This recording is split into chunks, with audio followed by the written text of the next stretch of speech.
Okay, now let's return to the battle for the south-western Sydney seat of Watson, where the incumbent Labor frontbencher Tony Burke is under pressure from a Muslim independent candidate, Dr. Zayed Bassouni. Now, I'm no fan of Burke, but his challenger's social media postings raise very serious concerns about his fitness to stand as a candidate, let alone be elected as a Member of Parliament. Today it's been revealed that 5 days after the October 7 attacks last year, Bassouni shared this post depicting an illustration of a rock-throwing protester and a machine gun-wielding paraglider with a caption that read, "Dreams, my friend, come true for those who seek and work to see them come true." Bassouni has also had question marks over his online activity after Sky News revealed this post shared to his Facebook account that showed a man handing out what looks like a Middle Eastern dessert. It's unclear if the image was posted after the attack or a year prior during Eid. However, Bassouni didn't deny it was shared after the attack when he was asked about it today by our own reporter, Julia Bradley. It's obvious that this post was related to Palestinians celebrating being out of the cage. They've been under duress for 12 years. All right, joining me now, co-CEO of the Executive Council of Australian Jewry, Alex Ryvchin.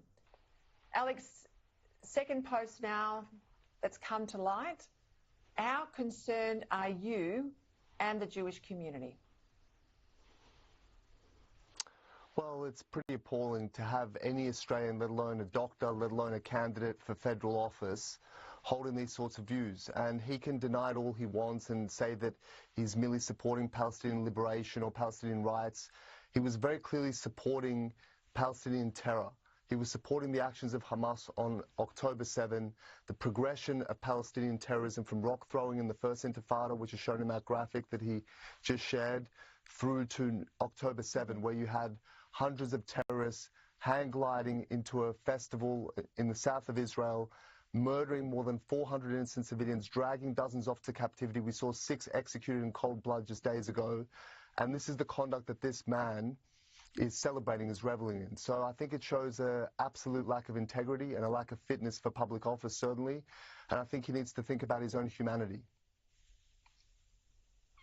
It's astounding his backers wouldn't have better vetted his social media. Or perhaps they did, perhaps they support his views. That's also a great concern. Well, that would be more alarming still, and as yet I haven't heard anyone disassociate themselves from these views. We've seen some very tepid responses from the sitting member, who also happens to be the Minister for Home Affairs and Multiculturalism.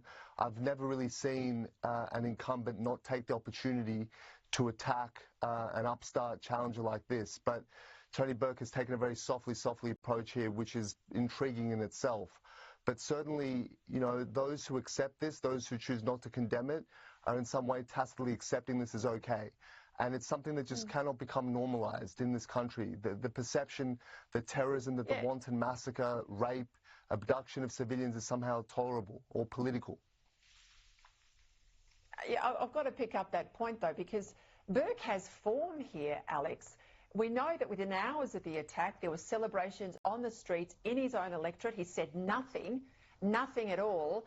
And this is long before Israel fired one shot back towards Gaza in retaliation back in October. Burke then was silent. I'm not surprised he's not saying anything about it now either. Well, that's true. We had those horrific scenes which really set the tone for what has ensued in the subsequent 10 months. You had on the streets of Tony Burke's own electorate a preacher saying to a mob that he's joyous, he's happy, he feels proud. You had a convoy driving through the streets there, releasing fireworks and again cheering and celebrating these atrocities as the news was still breaking and unfolding.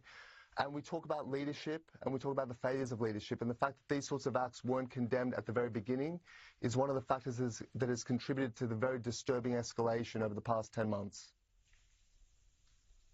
Alex, I caught up with some friends the other day, and they were telling me the story of a family, and they say this is more than one family, in Caulfield, who for Shabbat every Friday, the family, extended family, comes for dinner. They bring bedding, they have the meal in the basement, And everyone doesn't want to leave the house late at night, so they all stay there, given their concerns about random attacks on the streets. This is the area of Caulfield in Melbourne. On Friday evenings, we learned today a Jewish father has spoken out that he had a son attacked heading home from the Sunday school of an Orthodox Jewish college in Melbourne.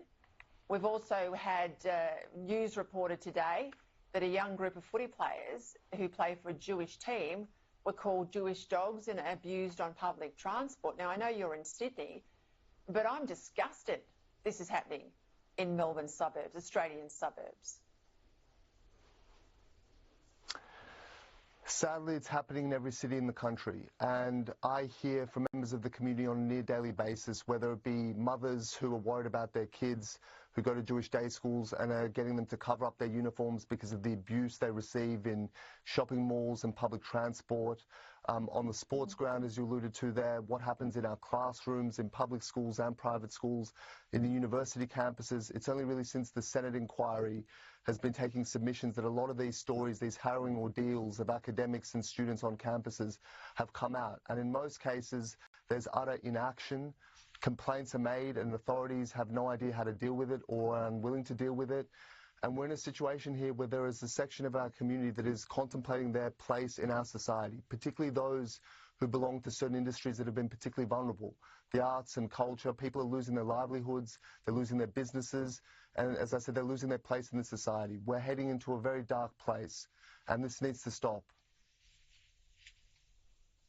I would really love to see some sort of pin or a T-shirt or something that those of us who are highly supportive of our Australian Jewish community but are not Jewish can wear to show our solidarity and support.